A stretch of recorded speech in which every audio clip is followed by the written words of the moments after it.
Major Salah Salem into a panic. صلاح سالم كان عصبي. Salah Salem was the nervous type. He was always nervous. He always thought with his nerves, not with his brain. مش بدماغه. كان قال للرئيس إيه؟ So what did he say to the boss? He said, let's go and give ourselves up to the British Embassy. We can't resist such force. السفارة البريطانية. لأن إحنا ما نقدرش. But the boss said to Salah, don't worry, we will resist, and we will be victorious. فارس قال له صلاح هدي نفسك. نحن سنقاوم وسننتصر. كان واقف الدكتور أحمد ثروت. Ahmad Thawat, the president's doctor, was also there, and the president said, Ahmad, please give Salah an injection to calm him down.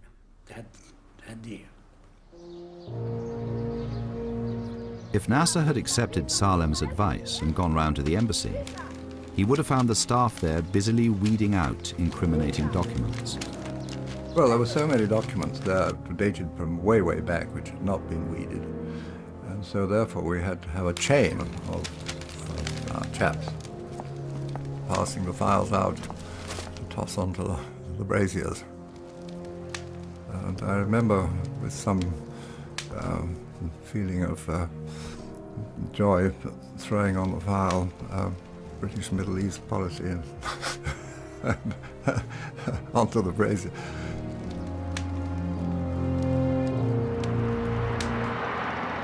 For Eisenhower, first the Israeli attack and then the British bombing less than a week before polling day could not have come at a worse time. He felt badly let down. The United States was not consulted in any way about any phase of these actions, nor were we informed of them in advance. As it is the manifest right of any of these nations to take such decisions and actions, it is likewise our right, if our judgment so dictates, to dissent.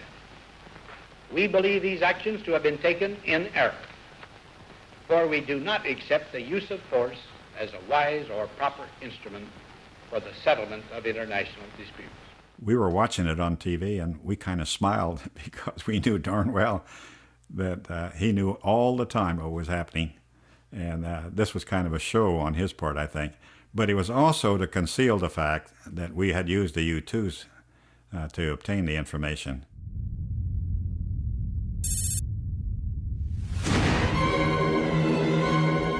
The following day, the British bombing continued in earnest. Once we got closer, there was just lines and lines of MiG-15s, all beautifully spaced outside the hangars. I mean, if you run down a line of aircraft and you just keep the trigger pressed the whole time and the gun sight on the target, you're going to destroy a lot of aircraft or damage them anyway. I would think there was the best part of 50, 60 MiGs on the ground. There was no attempt to put them onto shelters or leave them in the hangars or even disperse them on the airfield. It was unbelievable, really. I just couldn't believe that the aircraft were lined up.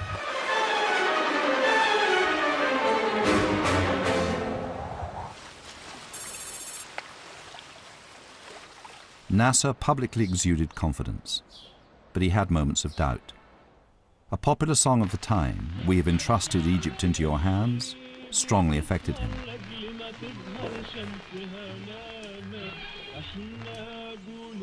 He told a friend, "I've been questioning myself. Have I behaved well towards this trust or not?"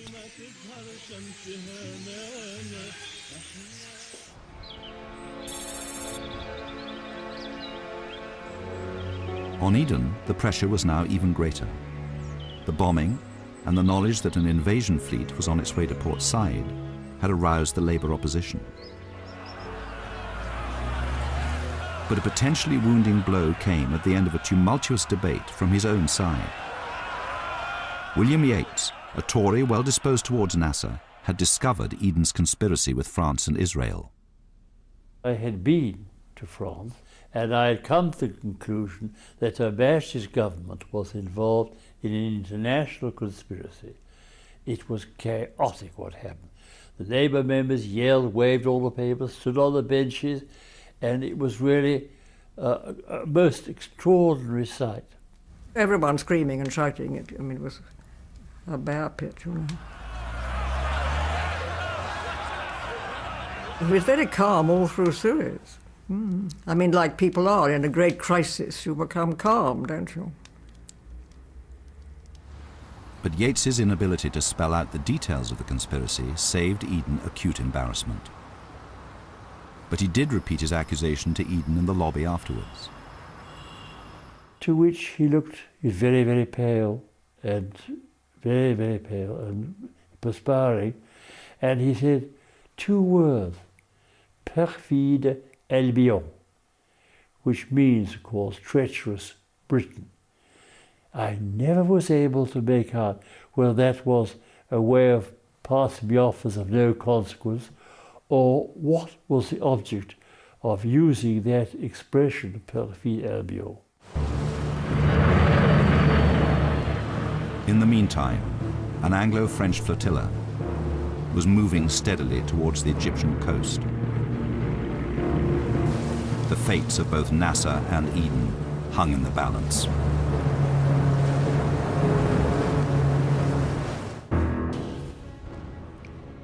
Next week, in the last episode of the series, the Suez Crisis reaches an explosive climax as French and British troops invade Egypt to seize the canal with disastrous political consequences.